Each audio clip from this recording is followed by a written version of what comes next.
দেখছেন BNA news, সবার সাথে সবার পাশে। বসিরহাট লোকসভা কেন্দ্রের তৃণমূল কংগ্রেস প্রার্থী অভিনেত্রী নুসরাত জাহান মধ্যমগ্রামের উত্তর চব্বিশ পরগনা জেলা তৃণমূল পার্টি অফিসে এলেন বৃহস্পতিবার। পার্টি অফিসে পা দিয়ে নুসরাত বুঝিয়ে দিলেন জয় করতেই তিনি এসেছেন, সে বিষয়ে তিনি আত্মবিশ্বাসী। দলীয় কর্মীদের সঙ্গে পরিচয় পর্ব সারলেন, কথা বললেন জেলা সভাপতি জ্যোতিপ্রিয় মল্লিকের সঙ্গে। ক্যামেরার সামনে অত্যন্ত স্বাভাবিকভাবে সাবলীল থাকা নাসরিন বিতর্ক কোনো রকম মন্তব্য থেকে বিরত থেকে বুঝিয়ে গেলেন পর্দার বাইরে তার চিত্রনাট্য সফল করতে তিনি আত্মবিশ্বাসী।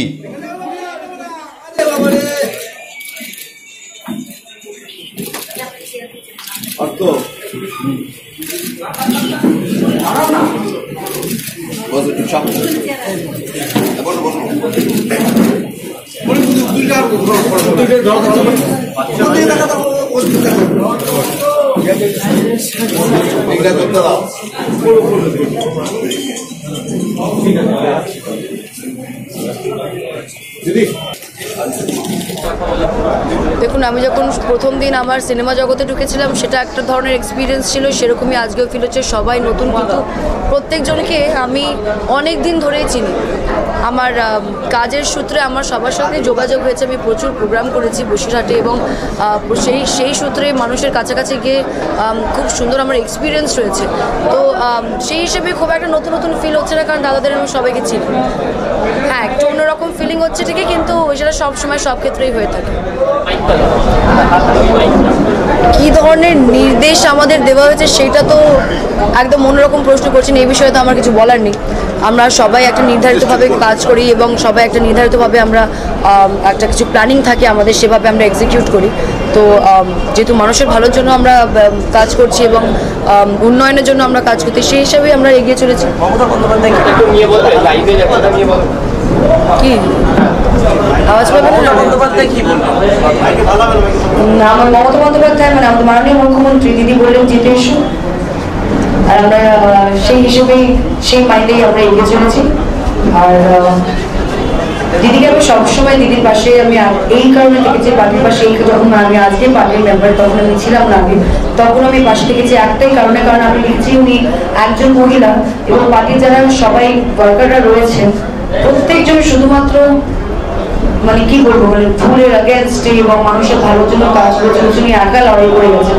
এই জন্য একটা মহিলার পাশে আমি সবসময় ছিলাম। আমরা যে উমেন এম্পাওয়ারমেন্ট নিয়ে কথা বলি, সেটা কিন্তু দিদি হচ্ছে সেটার একমাত্র বিশাল বড় একজন এক্সাম্পল। তো এই জন্যই আমি চিরকালের পাশে ছিলাম, এবং আজকে যখন আমি ডিরেক্টলি ইনভলভ হয়ে গেছি, আমরা সত্যি সত্যি খুব ভালো লাগছে। দেখুন, আমি ভীষণ একটা নর্মাল মানুষ হিসেবে এই প্রশ্নের উত্তর দেবো, একদমই রাজনৈতিক উত্তর দেবো না। আপনার মনে হয় লড়াইটা প্রত্যেকটা ক্ষেত্রে হয়? আপনার বাড়িতেও লড়াই আছে, আপনার অফিসেও লড়াই আছে, আপনার জীবনেও লড়াই আছে, আমার সিনেমা জগতেও লড়াই আছে, পলিটিক্সেও লড়াই আছে। পলিটিক্স চতুর্দিকে আছে, আপনার বাড়িতেও পলিটিক্স আছে। তাই এই বিষয়ে আমার মনে হয় না যে লড়াই তো আমরা সবসময় লড়ে এসেছি, সব জীবনের প্রত্যেকটা লড়াইয়ে আমরা লড়েছি, জিতেছি, জিতে আসছি। তো সেই আমার জন্য এরকমই একটা লড়াই রয়েছে, আমি আলাদাভাবে একদমই দেখছি না এটাকে। দেখুন, শব্দটা একটু মিলে দেখুন, অধিনেত্রী আর নেত্রী, খুব একটা কি ডিফারেন্স আছে? দুটোতেই কিন্তু নেত্রী রয়েছে। আমাদের জীবনে আমরা নেতৃত্বেই এগিয়ে চলেছি, তাই খুব একটা বেশি আমাদের জন্য ডিফারেন্স নেই। আগে যখন আমি আমার ছবির প্রচার করতাম, তখনও আমার একটাই কাজ ছিল যে আমি মানুষের কাছাকাছি গিয়ে আমার ছবির প্রমোশন করবো, মানুষেরকে কাছ থেকে একদম জানতে পারবো। আমার এখনো সেটাই কাজ, কিন্তু ওটা বিশাল বড় একটা দায়িত্বের সাথে আসছে এবং বিশাল বড় একটা মানে ওটা অন্য পর্যায়ে চলে গেছে, যেখানে আমি আরো বেশি আমার কাছে কাজ রয়েছে, যেখানে আমি কাছাকাছি গিয়ে মানুষদের ভালো করতে পারি এবং মানুষদের পাশে থাকতে পারি। আমার মনে হয় এইটাই ডিফারেন্স রয়েছে। আপনি কি বললেন যে ফিরে যায় মানে হেরে গিয়ে? দেখুন, আজকে জগতে সেটা হচ্ছে না। আমাকে কালকেই অনেক প্রেস প্রশ্ন করেছিল যে এই কথাটার মানে কি দাঁড়ায় যে যাদের সে চুড়ে বাঁধে। আমি বললাম তার মানে আপনাকে বোধ হয় একটু ছোটবেলায় ফিরে গিয়ে একটু পড়াশোনা আবার করে আসতে হবে, যে এই কথাটার মানে আপনি না বুঝেন। আমাদের মনে হয় আমাদের পশ্চিমবাংলার প্রত্যেকটা মহিলারা যেভাবে বাড়ির সামনেছে সেভাবে বাইরেও সামনেছে। আমি যেভাবে বাইরে ফিল্ম ইন্ডাস্ট্রিতে কাজ করেছি, আমি আমার বাড়িও কিন্তু সামলাই আবার। তো যখন এই দুটো কাজ আমি ব্যালেন্স করতে পারি, তাহলে আমার মনে হয় না যে আমরা মাল্টিটাস্কিং এক্সপার্ট নয়, আমরা মাল্টিটাস্কিং ভীষণ ভীষণ এক্সপার্ট। দল আপনাদেরকে যোগ্য মনে করেছে, প্রার্থী করেছে। প্রার্থী তালিকা ঘোষণা হওয়ার পর আপনি মিমি চক্রবর্তী এবং মুনমুন সেন এই তিনজনকে নিয়ে সোশ্যাল মিডিয়াতে প্রচুর ট্রোল হচ্ছে এবং অনেকগুলো ভিডিও দেওয়া হয়েছে, নিশ্চয়ই আপনাদের নজরে এসছে। প্রার্থী হিসেবে, বিশেষ করে মহিলা প্রার্থী হিসাবে এই বিষয়টাকে কিভাবে দেখবেন বা ইলেকশন কমিশনে? আমার মনে হয় এটাই তো আমরা, এই পরিবর্তনটাই তো আমরা আনতে চাইছি, যাতে লোকেরা মহিলাদের একটু সম্মান বাড়ুক এবং দাদা ইন্টারভিউ, হ্যাঁ, মহিলাদের সম্মান বাড়ুক। এবং যেটা কালকেই আমাদের মাননীয় মুখ্যমন্ত্রী বললেন যে একটু কালচারটা একটু জেনে নেওয়া উচিত। যারা এই ধরনের ট্রোল করছেন, এটা একটা অন্য ধরনের ষড়যন্ত্র এবং মহিলাদের নত করার একটা নতুন পদ্ধতি ভেবে বার করেছে। আমরা আর্টিস্ট হিসেবেও, মানে অভিনেত্রী হিসেবেও আমরা ট্রোল হয়েছি। আমি বলুন, মিহির বলুন, অন্যান্য বিভিন্ন আর্টিস্টদেরও ট্রোল করা হয়। আর এখন যখন আর্টিস্ট রাজনীতির সাথে জড়িত, তাদেরকে আরো বেশি ট্রোল করা হচ্ছে। কে করছে, কেন করছে আমি বলতে পারবো না, কিন্তু আমি এটুকুই বলবো, একটু কালচারে তাদের প্রয়োজন হয়, ভীষণভাবে আর্ট কালচার।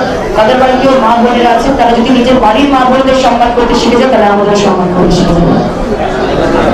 বাবুল সুপ্রিয়, যিনি কেন্দ্রীয় মন্ত্রীও আবার আসানসোল থেকে জিতেছিলেন, তিনিও একটা ট্রোল করেছেন এবং তিনি যে টুইট করেছেন সেখানে তিনি লিখেছেন মুনমুন সেন সেনসেশনাল ক্যান্ডিডেট।